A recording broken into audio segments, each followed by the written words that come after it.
দেশে বিদেশে অনেক চক্রান্তকারীরা নানা চক্রান্ত করার চেষ্টা চালাতে চাচ্ছেন। বাংলাদেশের ইমেজকে, বাংলাদেশের ভাবমূর্তিকে বিনষ্ট করার জন্য, একটা তীব্র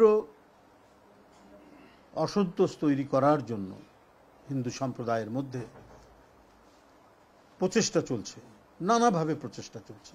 এটা নিশ্চয়ই আপনারা সাংবাদিকতার দায়িত্ব পালন করছেন, আপনারা সাংবাদিক, আপনাদের কাছে সব খোঁজ খবর আছে। তাই আপনাদেরও বলবো যে আপনারা সবসময় এই বিষয়ে সজাগ থাকবেন এবং আপনাদের মিডিয়ার যে দায়িত্ব পালন করা উচিত সেই দায়িত্ব আপনারা যেমন অতীতে পালন করেছেন এখনও এ বিষয়ে আপনারা পালন করবেন। দেশের নানা প্রান্তে নানা ধরনের ঘটনা ঘটানোর চেষ্টা চলছে। কোনো আইন প্রয়োগকারী সংস্থা তারা তাদের ঊর্ধ্বতন কর্মকর্তার অফিস ঘেরাও করছে। পাহাড়ে আমরা অশান্তির কিছু দেখতে পাচ্ছি, ঘটনা দেখতে পাচ্ছি। হঠাৎ করে এই সমস্ত বিষয়গুলো মানুষকে নানাভাবেই ভাবিয়ে তুলছে।